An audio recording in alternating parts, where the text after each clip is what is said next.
नमस्कार। क्या धन ही जीवन है? क्या शक्ति ही सफलता है? क्या दक्षता ही इंसान की सबसे बड़ी पहचान है? यदि ऐसा होता तो संसार का हर धनी व्यक्ति सुखी होता, हर शक्तिशाली व्यक्ति शांत होता और हर कुशल व्यक्ति संतुष्ट होता। लेकिन वास्तविकता इससे बिल्कुल अलग है। आज का यह चिंतन इसी प्रश्न के उत्तर की खोज है। धन, शक्ति और दक्षता केवल जीवन के साधन हैं, स्वयं जीवन नहीं। जीवन इन सब से कहीं अधिक विशाल है। सफलता केवल बैंक खाते का बढ़ता हुआ आंकड़ा नहीं होती, बल्कि मन की शांति, चरित्र की ऊंचाई और संबंधों की गरिमा भी सफलता का ही स्वरूप है। आज का मनुष्य साधनों से समृद्ध है, लेकिन भीतर से अस्थिर दिखाई देता है। सुविधाएं बढ़ी हैं, पर संतोष घटा है। संपर्क बढ़े हैं, पर संबंध कमजोर हुए हैं। जानकारी बढ़ी है, पर जीवन की समझ कहीं पीछे छूटती जा रही है। यहीं से प्रश्न जन्म लेता है, क्या हम वास्तव में जीवन जी रहे हैं या केवल समय काट रहे हैं? जीवन को केवल जी लेना कोई उपलब्धि नहीं है, उसे समझकर जीना ही मनुष्य की सबसे बड़ी सफलता है। मानव जीवन अमूल्य है। यह केवल सांसों का नाम नहीं, बल्कि चेतना का अवसर है।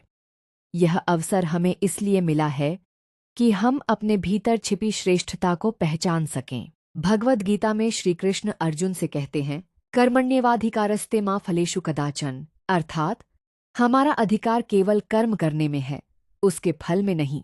इस एक श्लोक में जीवन का संपूर्ण दर्शन समाहित है। जब मनुष्य फल की चिंता छोड़कर अपने कर्तव्य को श्रेष्ठ बना लेता है, तब उसका व्यक्तित्व स्वयं ऊंचा उठने लगता है।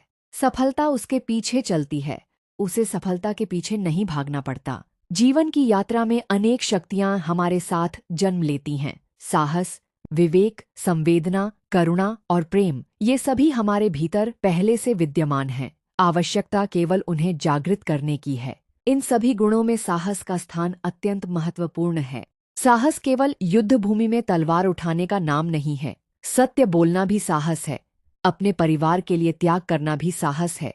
कठिन परिस्थितियों में धैर्य बनाए रखना भी साहस है। अपने अहंकार को छोड़ देना भी साहस है। परंतु साहस अकेले बहुत दूर तक नहीं चल सकता। जब परिवार विश्वास बन जाता है, तब साहस शक्ति बन जाता है। परिवार केवल रक्त संबंधों का समूह नहीं, बल्कि विश्वास, सहयोग, त्याग और प्रेम का जीवंत विद्यालय है। यदि परिवार का प्रत्येक सदस्य केवल अपने अधिकारों की नहीं, बल्कि अपने कर्तव्यों की भी चिंता करे, तो घर स्वर्ग बनने में देर नहीं लगती। आज का सबसे बड़ा संकट आर्थिक नहीं, बल्कि नैतिक है। अहंकार, झूठ, लालच और स्वार्थ ने मनुष्य के भीतर की संवेदनशीलता को धीरे धीरे कमजोर कर दिया है। साधनों की अधिकता ने हमारी मति पर अधिकार कर लिया है। परिणाम स्वरूप परिवार टूट रहे हैं, रिश्ते औपचारिक हो रहे हैं और मनुष्य भीतर से अकेला होता जा रहा है। याद रखिए, जिस घर में विश्वास जीवित है, वहां संघर्ष भी शक्ति बन जाते हैं, और जहां विश्वास समाप्त हो जाता है, वहां सुविधाएं भी सुख नहीं दे पाती। यदि आप अपने परिवार के साथ जीवन जी रहे हैं, तो स्वयं से एक प्रश्न अवश्य पूछिए, क्या मेरा व्यवहार परिवार के साहस को बढ़ा रहा है या उसे कमजोर कर रहा है?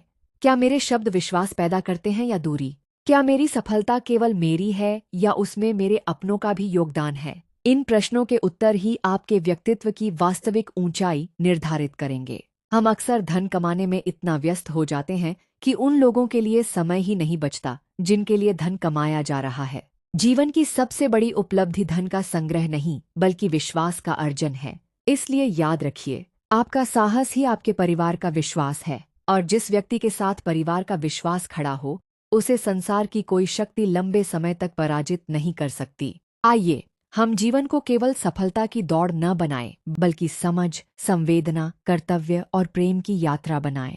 धन कमाइए, शक्ति अर्जित कीजिए, दक्ष बनिए, लेकिन इन सब के साथ अपने चरित्र, अपने परिवार और अपनी आत्मा को भी समृद्ध बनाइए। क्योंकि अंततः मनुष्य की पहचान उसके बैंक खाते से नहीं, उसके व्यवहार से होती है, उसके पद से नहीं, उसके चरित्र से होती है। इसी संदेश के साथ मैं आपसे विदा लेता हूँ। यदि यह चिंतन आपके मन को स्पर्श कर गया हो, तो इसे अपने परिवार और मित्रों के साथ अवश्य साझा करें।